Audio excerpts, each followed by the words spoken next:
The virus, formerly known as COVID-19, has infected more than 90,000 people globally and killed more than 3,000.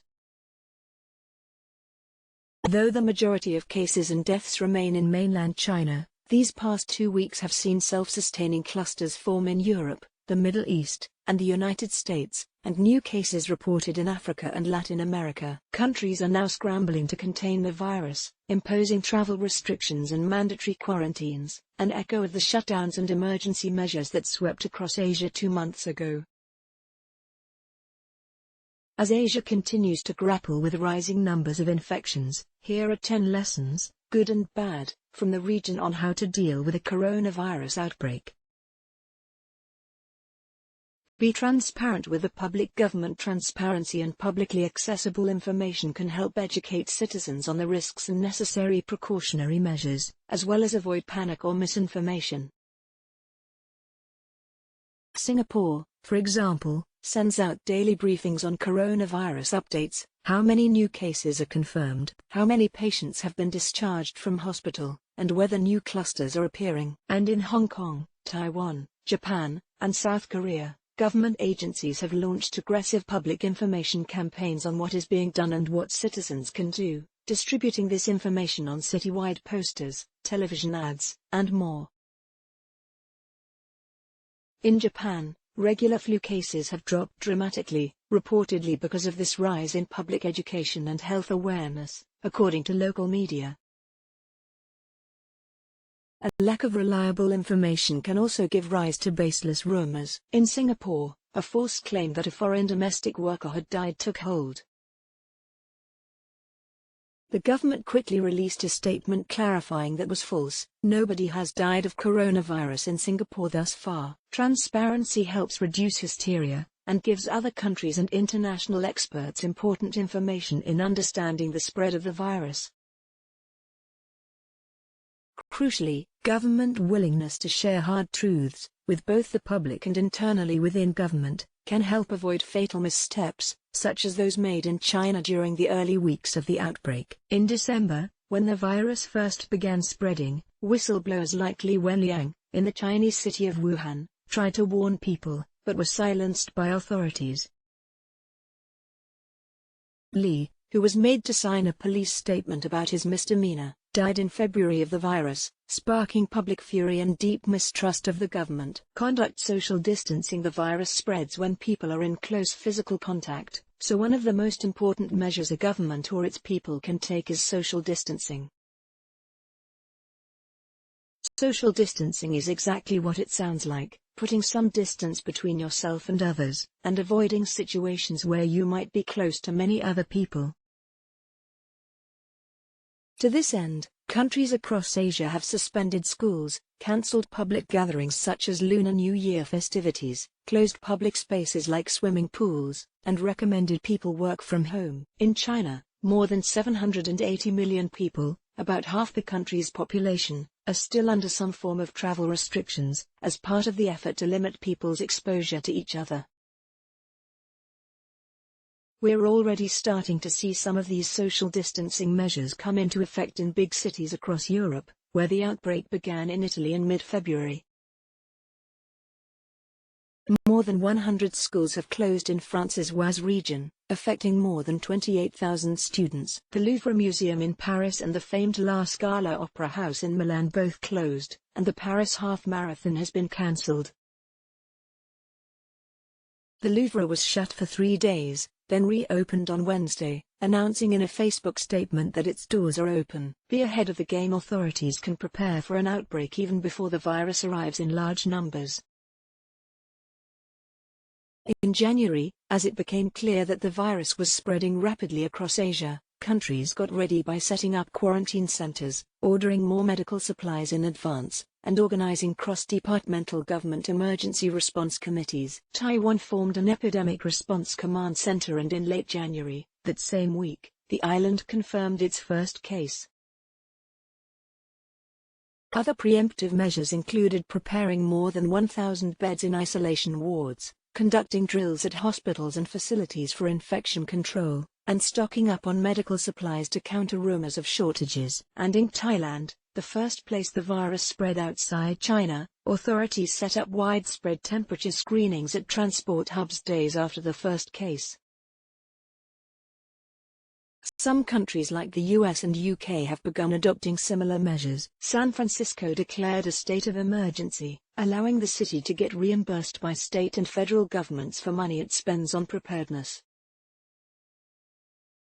And New York has been preparing for weeks. In February, the city distributed about 1.5 million face masks, and asked for an additional minimum of 300,000 masks, and has prepared at least 1,200 hospital beds for potential coronavirus patients. Get tested early. Countries can also encourage early testing, and make testing available across local districts, to identify the arrival of the virus fast. South Korea is a good example of widespread, early testing and heightened vigilance in reporting symptoms. The country's health ministry has rolled out a smartphone app that asks citizens to do a daily check of their symptoms, and to notify local health officials if necessary. The South Korean city of Goyang has even set up a drive-through coronavirus testing site. People drive into a parking lot, where health workers in hazmat suits register drivers, check their temperatures, and take samples. Drivers go through the entire testing process in a matter of minutes without ever getting out of their cars, making it easy for more people to get tested quickly, as well as protecting healthcare workers from exposure to the virus. These kinds of measures allow authorities to quarantine patients and the people they have been in contact with, thus containing the virus quickly, rather than allow it to spread with untested infected people in the community. Spread good hygiene practices: washing your hands often with soap and water for at least 20 seconds, covering your mouth and nose when you sneeze or cough, avoiding touching your eyes or mouth with your hands, and being cautious of the surfaces you touch can make a big difference. Countries across Asia launched public awareness campaigns, with governments spreading tips on how to keep good hygiene. In cities like Hong Kong, people have taken to wearing gloves when they go out, and using disinfectant or alcohol wipes to regularly clean surfaces. One common practice is to cover elevator buttons in buildings with a plastic sheet, making it easy to disinfect the surface every few hours. In places where schools have yet to be suspended fully, some schools do daily hand washings. All students line up to wash their hands before meals or at the end of the school day. Similar institutional campaigns and higher personal awareness among citizens can help prevent and contain the spread of the virus globally. Offer employees flexible working arrangements. Millions of people in Asia have been working from home, or working more flexible hours, for over a month. Some companies have sent all non-essential employees home, while others have adopted a tag team method, with groups of employees taking turns coming into the office. There certainly are difficulties. If schools are suspended, parents working from home may also need to care for their children, and working remotely isn't practical for some in customer service industries of front-of-house roles. But modern technology also makes it easier to have entire companies work from home. Asian companies have been using tools like video conferencing, instant messaging applications, VPN systems and cloud-based filing. In Hong Kong, some employees told CNN that they were frustrated their employers didn't allow them to work remotely, as they felt it put them at a higher risk of infection. Don't panic buy. In Hong Kong, the month of February was marked by panic buying and empty store aisles. People feared closed borders could disrupt the supply line of toilet rolls, despite the government's reassurances that it wouldn't, and rushed to stock up. Supermarkets sold out, with some people bulk buying enough to last them weeks.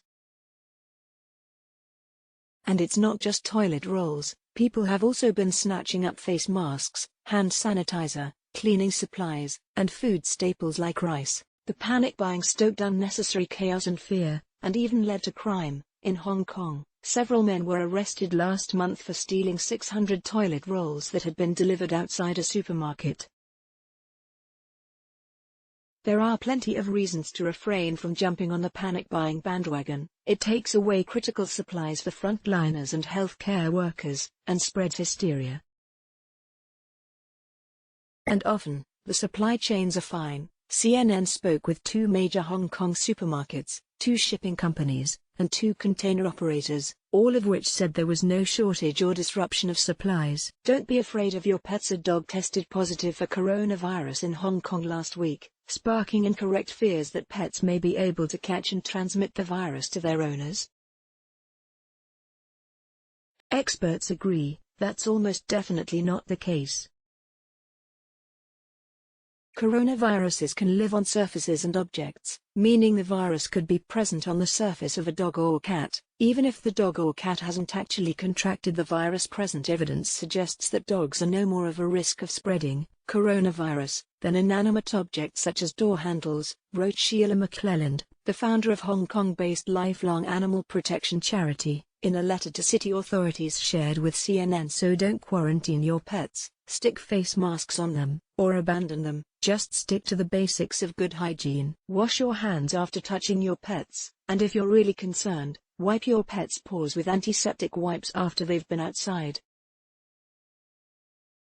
Don't stigmatize patients as the virus spreads, so does fear, paranoia, and discrimination. Experts have warned against stigmatizing patients. For instance, quarantines are undoubtedly vital to the containment process, but if done improperly, patients could potentially be treated with less dignity and respect.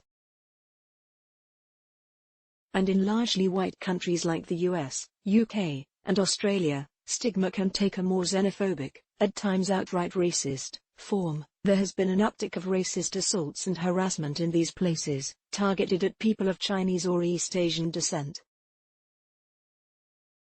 It's also why the Director General of the World Health Organization urged countries not to impose trade bans in February, warning that it could feed fear and stigma, with little public health benefit.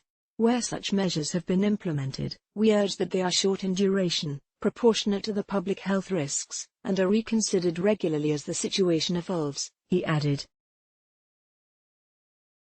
And finally, don't panic. While governments and citizens should prepare for the virus, it's also important not to panic. Based on current available data, the virus is thought to have a fatality rate of about 2%, that's higher than influenza, which is about 0.1%, but much lower than severe acute respiratory syndrome, or SARS, 9.6%, and MERS, Middle East respiratory syndrome, 35%.